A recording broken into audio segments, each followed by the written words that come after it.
সরকারি খরচ চালানোর জন্য নবনির্বাচিত প্রেসিডেন্ট ডোনাল্ড ট্রাম্পের প্রস্তাবিত প্যাকেজ সহ বিল খারিজ হয়েছে। এ কারণে শাটডাউনের মুখে পড়েছে ফেডারেল সরকার।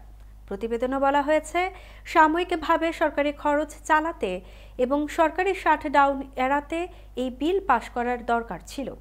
কিন্তু ট্রাম্পের নিজের দল রিপাবলিকান সংখ্যাধিক্য থাকা সত্ত্বেও হাউস অব রিপ্রেজেন্টেটিভসে তা পাশ করানো সম্ভব হয়নি। অধিকাংশ ডেমোক্রেট সদস্য ৮ জন রিপাবলিকান এই বিলের বিরুদ্ধে ভোট দিয়েছেন।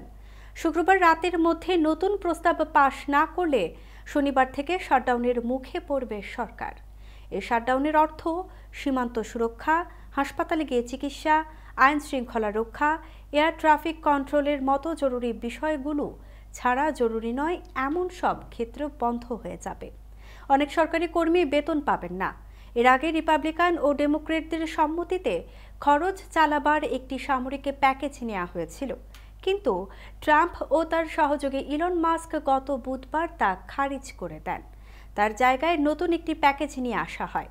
সরকারের শাটডাউন এড়াতে সদস্যরা যেন নতুন পরিকল্পনাকে সমর্থন করে উল্লেখ করে ট্রাম্প জানান, এই পরিকল্পনায় যুক্তরাষ্ট্রের মানুষের জন্য ভালো একটি পরিকল্পনা নিয়ে আসা হয়েছে, যা তিনি সমর্থন করেছেন।